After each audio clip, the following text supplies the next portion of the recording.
panel, as everyone has seen, we have Mr. Julius Kalissa, a PhD student in nuclear energy at Harvard University. And actually, Julius is the person who is behind this whole idea of next gen for all. And please, we welcome you, Julius. Thank you very much, Diane, for hosting us. I mean, I was supposed to take that position. I'm still comprehending how that is going to work because I have questions prepared. But anyways, yeah, nice to meet you, Zelfan. Thank you, Desire, for making time. To our audience, thank you all. My name is Julius Kalissa. Currently doing my PhD here in Boston. Before coming here, I was in Vienna where I worked at the UN International Atomic Energy Agency, and I was serving as a research analyst, specifically working in nuclear energy research and focusing on the kind of continent of Africa. And before that, I was in the UK where I did my master's. I did my undergrad as a presidential scholarship holder. So I was fortunate to be awarded a scholarship by our president. That is in 2016. I did my high school at Riviera. But before that, I was at one of the most interesting schools, GS Nyagatay, where I moved from to Riviera. Yeah, apart from those kind of what we expected to say, like as in terms of fascinating stories and stuff, I'm a very strong lover of cows. I tend to spend most of my free times, if I get an opportunity to have them around me, makes me happy. I've lived in Uganda, Tanzania, and Rwanda, and I'm proud to call Rwanda home. I look forward to this, how this conversation unravels. Nice to meet you all. Yes. Thank you so much, Julius. I really want you, or for you to answer this question, I really want you to tell us really how you moved from Oxford University to Harvard, from your master's to your PhD. How was that, and how was the process? And what are the things you can share for everyone here? Thank you very much, Diane. It's exciting to speak after, exciting and intimidating to speak after Zolfa and Desire. I'm afraid the panel is very kind of a packed that we might not have even time to go deeper because we have also to go through this kind of document, which are the key kind of, I think, interest for our audience. But simply, I would say like my journey from GS Nyagatare to Riviera Presidential Scholarship to Oxford and Harvard now was built or is built on small things, like small basic things. I sought guidance from mentors, and mentors involves everyone, including my family members, my friends, my classmates, everyone. Researched opportunities, like consistency in terms of researching opportunities that exist. And you don't really need to begin with a clear picture. No, you just begin with what your small dream you have at that time. Because dreams shift. When I was in high school, actually when I was in middle school, my dream was to finish high school, go back home, get married if I found a beautiful partner. Then after high school, things changed, right? After getting the presidential scholarship that I didn't expect, I was like, okay, so college is something I could consider, right? And then I would do college. Once I was done with college, this is the step, I take a step back, go back to Rwanda, work for 2 years. But during my college time, I have conversation with my father, and my father says I should do, or thinks I should do PhD. I think around it, and then I became certain that I wanted to do a PhD. But then the question became, how was this going to be feasible? I didn't intend to fund for my PhD. I didn't, even if I wanted, I wouldn't afford it. So then I was also like, which PhD should I do? What should I study? So that's why I took a step back when I finished my college, went back to Rwanda, worked for 2 years. And this again speaks to different pathways like people could take to go to where you want to go. Like you have Diane, who was supposed to be telling the story, but she switched because of my internet. Diane went from undergrad straight to PhD. Personally, every step of my school, college, master's, PhD, I've always taken a step back. Either 2 years, like between my college and master's, I took 2 years back. That gave me enough time to kind of rethink what I wanted to do. Got interested in nuclear energy because that was the work I was working in Kigali, kind of working on Rwanda and Russian nuclear cooperation and stuff. That kind of gave me a strong interest in nuclear. I went to Oxford. Oxford raised more questions in terms of the feasibility of nuclear energy transition in Africa and the challenges related to that. And then these questions made me question whether I wanted really to do a PhD on the same topic. And that's why I applied for the job at the UN International Atomic Energy Agency, because this is like the central place where the work is only around nuclear energy and climate change. And then when I worked there, like the topic I want to do my PhD in became very clear. And that's when I chose which schools to apply to. And again, always begin broad. And narrow down. Zilpha would tell that, and any other grad student. Yeah, you begin that abroad, and then, so when I was applying for grad school, let it be master's and PhD, again, humility is key in that. I didn't be like, I'm going to apply to Oxford because I'm an Oxford material, or I'm going to apply to Harvard because I'm a Harvard material. Even if you went to, regardless of which country you're coming from, even if it was US or UK, regardless of which high school or college you went to, you would never be guaranteed a place to either of the two schools. So you want to be humble, because I've made friends, my mentees, who have told me, I'm only applying to Harvard. I don't want any other school. I'm like, my dear friend, I understand your dream, and it's okay to dream, and I don't want to be rude, but facts might prove otherwise. And it's not because you're not good, because I always give this example. When I applied to Oxford, I was rejected. One of the schools ranked like 700. So it's not really about like the rankings of the schools. It's about like how you fit with the specific program you're applying to. It's how you fit with the professors you're mentioning their names. It's how you fit into the laboratory you want to work with. It's how, your story, your entire story fits with the entire mission of that school you want to go to. If you're applying to the US, they want one person who's going to be a doctor, a nuclear energy scientist, a politician, a leader, a religious leader. Like they want one person who is, like you're coming as a savior, right? If you're applying to the UK, it's different. They want like just purely academics. So I'm excellent in school. I did this ABC, one page, you're done on point. If you're applying for a PhD in the US, you're only writing a statement of purpose of 2 pages. If you're applying to the UK, I had to write like 20 pages as a proposal. And that also speaks to how you start and how the PhD program runs if you get there. If you come to the UK, I'm now wasting my time doing a second master's that I don't need, because you do the courses for 2 years. If it was the UK now, I would be writing my dissertation, and in the third year I would be done. And that shapes the entire application process and requirements you get through as you're going. But again, I don't want to take too much time into this kind of broader kind of perspectives regarding how you apply. But what remains to the kind of true today is like, regardless of where you're coming from, regardless of where you're positioned, Harvard, Oxford, or whichever school you're aiming for is not out of reach. You can certainly get wherever you want. GS Nyagatay, where I began, or where my journey began, the graduation rate, I don't want to mention statistics for specific reasons. I don't want to kind of demean the school I went to. But the year before me, the person who graduated with high scores had 52 out of 73. I graduated a year after at Riviera, no, Riviera scholarship with 73 out of 73, ranked in top country, like countrywide. So then it's not about which school you go to. It's not about which household you're coming from. You could be coming from a household where having issues, family issues, divorce is happening, money's gone bad, whatever. It's you to take a step back and be like, well, this is happening around me, but I'm going to define what happens after this. And when that happens, you become like, at least for me, I become like a monster. I become a robot. And that's why I had nicknames in high school, Napoleon and so on. Yo, oh my God, you don't like sleeping. No, it's not like I don't like sleeping, but I don't like the life I'm living, so I'm going to change it.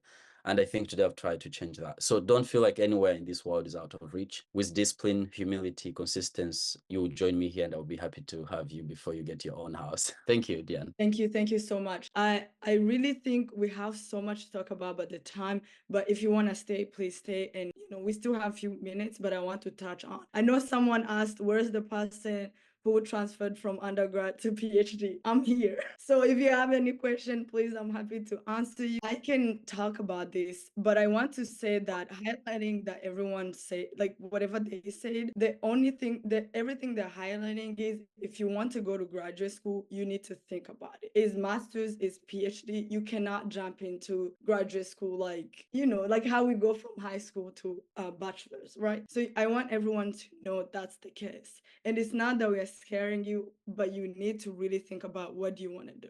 But talking about my experience, yes, I did my bachelor's in the US in chemistry, and then I transferred from undergrad to PhD. It is very intimidating, right? But I would say that for me, it was really not that intimidating, because by my second year, I knew I wanted to do a PhD. I knew I wanted to do a PhD in science. So I also want to say I'm doing pharmacology and toxicology. Everyone here have different backgrounds. So that means the requirement to jump into PhD is different. For someone who's doing biomedical sciences, I'm required to have research experience. And being that I went to the US, I had opportunities to do research since my first year of college. I know in Rwanda is different, but to tell you the truth, in Rwanda there is research. I want to tell everyone that you have to be willing to look outside your school. You have to be willing to look outside your professors.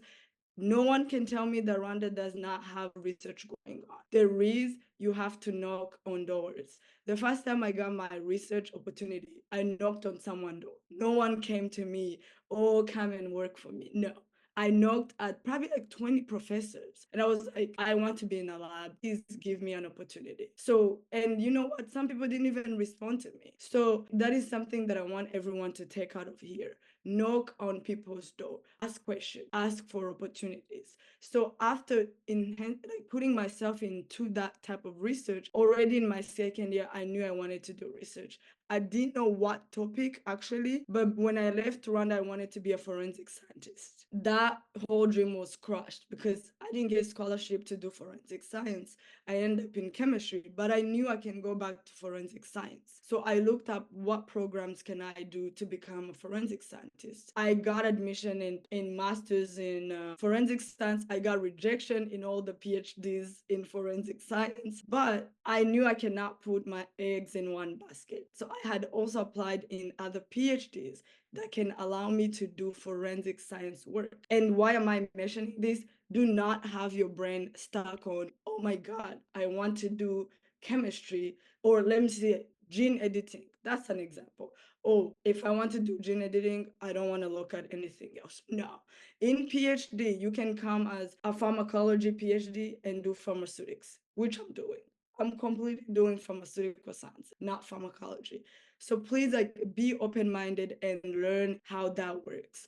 So I don't want to keep going with this, but it is possible to transfer from undergrad to PhD in the US. It's not the same in other countries, but it is possible in the US. And even if you don't have a lot of research experience, if you have a lot of volunteer experience, it's how you put your application together and sell yourself. That is all I want to say. It is possible, and if you have someone to guide you, it will work out. But yeah, so thank you. So Julius, I want to welcome you, and if you have any question, please jump in and ask that. Thank you very much, Diane, Desire, and Zilpha. I think you've spoken it all. A few just kind of highlights that I want to bring back our attention to. I want to speak about, like, again, it begins with self-understanding. We all applying from different kind of positionalities. So if you applying as a self-funded student, it's different versus if you're applying saying you're coming to any country you're targeting solely based on if you get funding. And that also differs, again, based on how you kind of your financial status is. For someone, funding could be, if I get 50%, I can do. And then it also depends on which level of education you're going for. If, I mean, taking into consideration like our audience is diverse, if you're a college one, conditions are going to be different, and we usually have different sessions for that. But simply, you could consider early kind of decision. You take into consideration which schools have funding, all this. But to the point that is important, I think Zilpha raised about reaching out, and you, Diane, as well. Reaching out is going to be kind of, or is going to have different kind of potential experiences for different people. You will receive unfriendly responses, you will receive good responses, you will be ghosted. But this has nothing to do with you as an individual. It just, that's the process. My current supervisor, when I sent her like an email saying, hey, I like this work, I think we could work together, the response was like, thank you for reaching out. I don't talk to people who are not my supervisees, and good luck in your application. For that kind of response could be interpreted as very, very cold. And if you wanted to save your own money, you might not even waste your application fee to this application program. I took 1 week to do the assessment analysis of what this response meant. Did it mean a cold no or yes? So you get like different responses, and not only from the people you're reaching out, even your recommenders. You might be like, dear professor, may you recommend me for a specific program? And the professor will be like, I'm sorry, I don't think you're fitted for this one. I got such kind of emails where a professor says, I think you should really focus on this school, because I applied to 15 schools, which I totally understand. It was too much recommendations to ask. But I think here you're aiming high, like you just need a PhD and so on. But the reason I pushed back against that is because I knew what I wanted and who I was. So if you didn't understand that, I adjusted and went to someone else, still went to the program I wanted to apply to. So being aware that the process is gonna kind of have unfriendly, unexpected, annoying, kind of emotion-driven experiences, that will help you navigate the process. Because otherwise you'll be like, oh, my life is done if the professor thinks like this, or this person responds. You might send a reach out email to Zilpha and Zilpha never responds. You're like, okay, Zilpha didn't see potential in me, or Julius didn't see it has nothing really to do with you. Sometimes the professor that day didn't have a good time with the family at home, or like there are many things happening in people's life. So it's nothing to do with you. And then I think something else I wanted to just draw emphasis on is the application documents. It's very, very key. Specifically recommendation letters, and taking into consideration that our biggest audience is from the continent. Sometimes your supervisor, your professor, and if you're in high school, your high school teacher has never even went through writing a recommendation. So I remember when I was working in Rwanda, and then I wanted a recommendation letter, people writing like 2 paragraphs.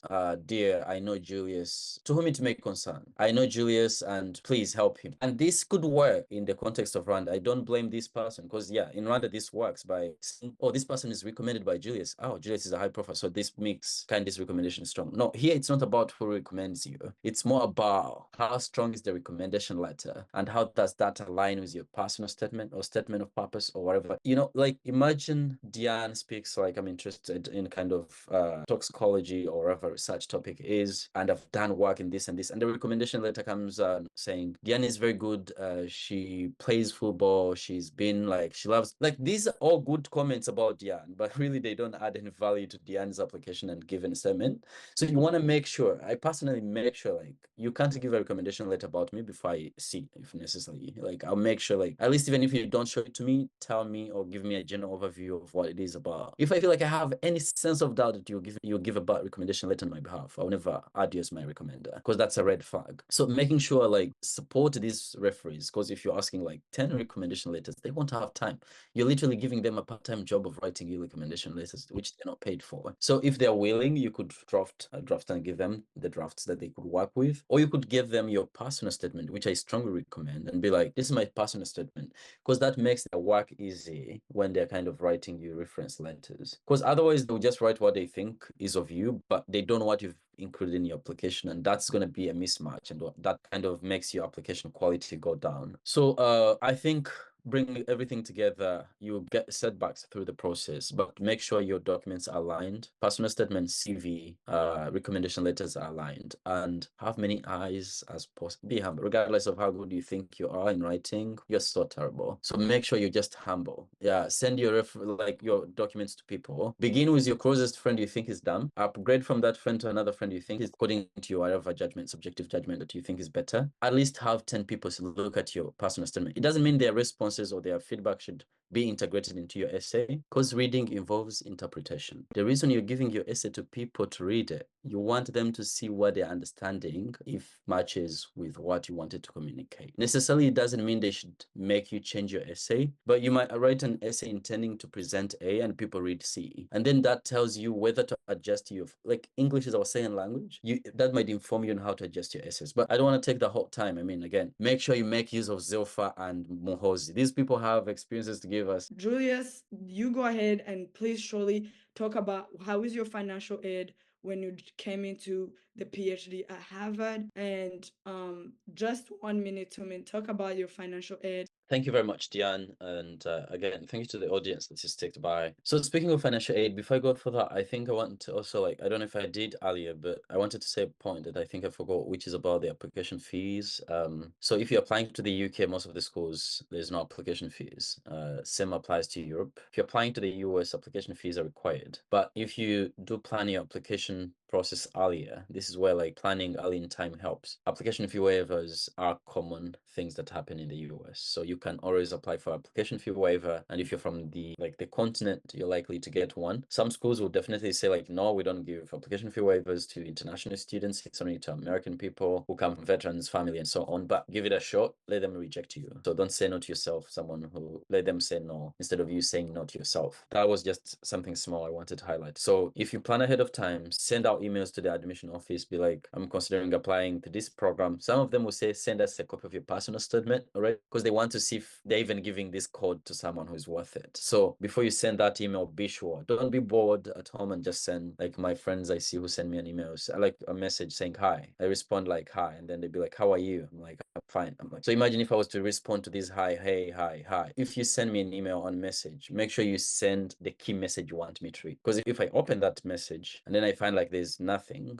in terms of content, then the next time, even if you send something serious, I won't open it. So again, before you reach out asking for application fee waivers, make sure that you're going to apply to this program. You have the CV, the documents ready. You have your personal statement ready, so that when they say like send us a copy of your SOP, you don't be like, oh wait, I'll write it and send it. Then why did you send us an application fee waiver request? Regarding financing, in terms of funding for it, depends again on the level of education. If you're doing your PhD, I would say it's easier in the US. Majority of the schools have automatic kind of funding. Admission to the program means you're funded, because in the US, PhD is taken as a job.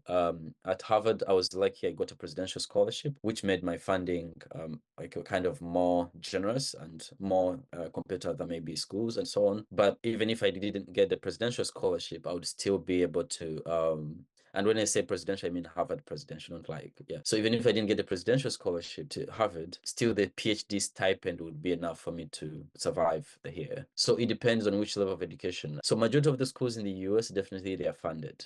The only difference is how much money each school gives to each student. And that is also kind of defined by the cost of living in that specific place where the school is located. So that's for PhD. But for masters, US is like, they take it as a privilege. You've taken your college degree, why do you need a master's? I'm giving you a master's to get more money. So if you want more money, then invest. You can take a loan. There's so many pathways people have talked to here at Harvard do. They take loans through banks like Empower. Even if you're a foreigner, they give it to you. You don't need the security, whatever. Just a contract signing, like you'll pay. As the first day you sign that contract, the interest start counting from that day. So that's also something you start to take into consideration. By the time you're done, like if the program is 1 year, yeah, you like the interest starts applying the same day you start school. So you spend 1 year when you're not working, but the interest is accumulating. But again, if you take like 70K, 70,000 US dollars, then let's say the interest is like 30K in that year. Normally when you graduate, depending if you're doing social sciences degree, they give you OPT, which is like postgraduate visa for 1 year. Then that 1 year in the US won't be enough for you to kind of clear the debt. And if you go back to Rwanda, it might be hard because you got the kind of the loan in dollars. If you're working in Rwandan francs, that would be challenging. So you want to take into all those factors into consideration and be like, if I'm taking a loan of 70K, does my degree grant me an OPT of 3 years? Because if you did a science degree, then they give you 3 years. For 3 years, you could be able to cover that loan because US jobs pay really good. So that's for masters in the US. But they do have specific scholarships, depending on which program, that are based on financial aid or specific kind of.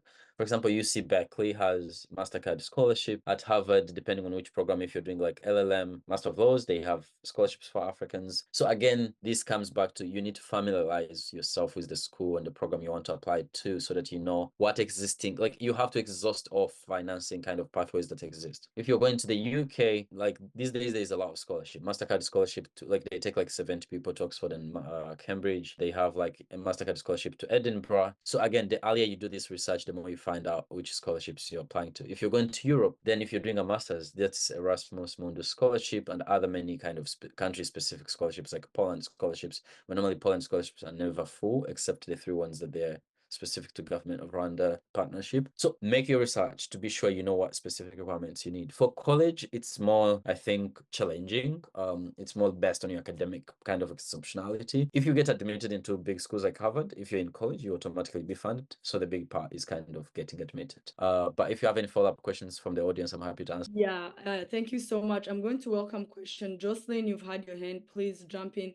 Anyone who have questions, please make it short. Let's just ask a few questions and wrap up, and we'll give our information. So Jocelyn, jump in and ask your question. Thank you so much, Diane. My question, you've touched base on approaching professors, and that's where I wanted to ask my question. So based on my experience, let's say I've reached out to around 10 professors, and most of time, 7 out of 10, they will not respond to you. And then the rest of them, the 3, will say that they are not taking or admitting graduates, accepting graduates. I was wondering if there are some tips maybe that you could share. Is there something maybe we are doing wrong, or some tips you can share on that? Okay, yeah. I think, as I had said earlier, it's part of the process, and actually you should take it as a positive kind of, you at least won't waste your time applying to that specific program. So otherwise, if you didn't reach out, you would even waste your time kind of applying and then just waiting a rejection. And sometimes it has nothing to do with you. It's either the professor is taking a leave, or a professor is,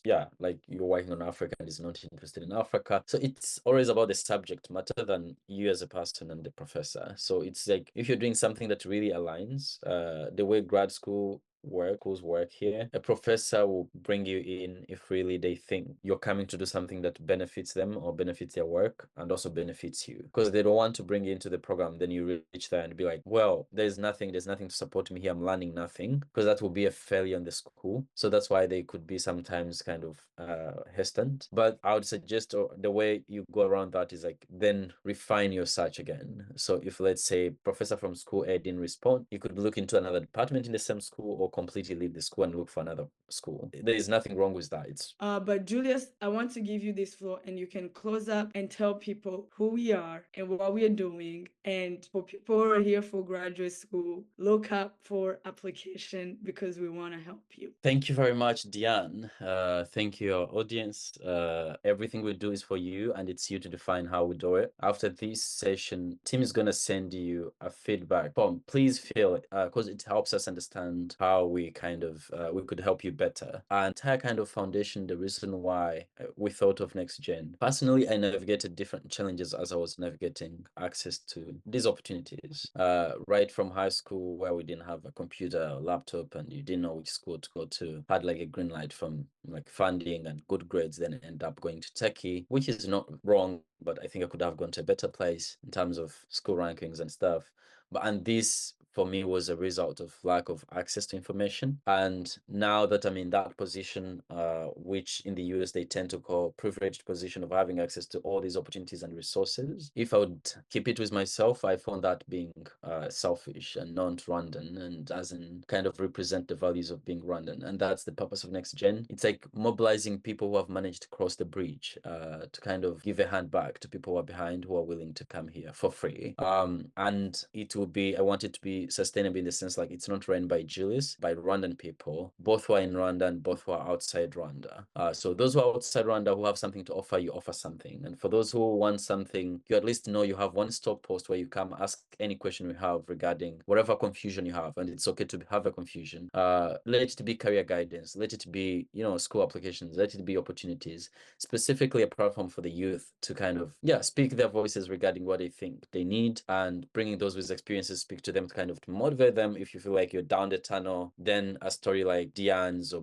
Desires then kind of encourages you that there is hope. And that's the entire purpose of Next Gen. So bridging the gap between opportunities and people who are looking for opportunities. And we have two specific kind of work we're focusing on now. One is mentorship, the other one is scholarship. On mentorship, we specifically have college or undergrad mentorship scheme versus graduate mentorship scheme. For college, it's people from high school. We have our applications usually open in Jan. You apply. Once you apply, we do a rigorous selection process purely based on merit. Then once we pick you, we match you with people like one-on-one mentor, and then they mentor you through your application process. They give you the tools you need between 6 months and 8 months. And our entire aim is to have you get a scholarship to a specific desired program of your choice. But even if you don't, we believe that the skills we've provided you during that time frame will be enough if you're self-driven to get anywhere you want. The same thing applies to grad scheme, but this time into kind of different kind of focus graduate students. So we work together. We don't work for you. We work together to make you go through the process. And that's on mentorship. And we have a website, Next Gen for all, and 4 is written as 4.com. We have Twitter Space, we have LinkedIn, we have Instagram. We post there, and this speaks to the scholarship part. So we post there daily basis. We have someone in charge of posting, like they do the searching and they post scholarships on that platform where you go so that you don't miss opportunities. And that is on kind of scholarship. We share the scholarships, we kind of post them, we highlight deadlines coming and so on. And then on the top of all that, we do these webinars. So for people who can't get into our mentorship because we have limited spots and then they are competitive, we don't want you to feel like you're left out. We have open access sessions like these ones where you come, we bring you people, you ask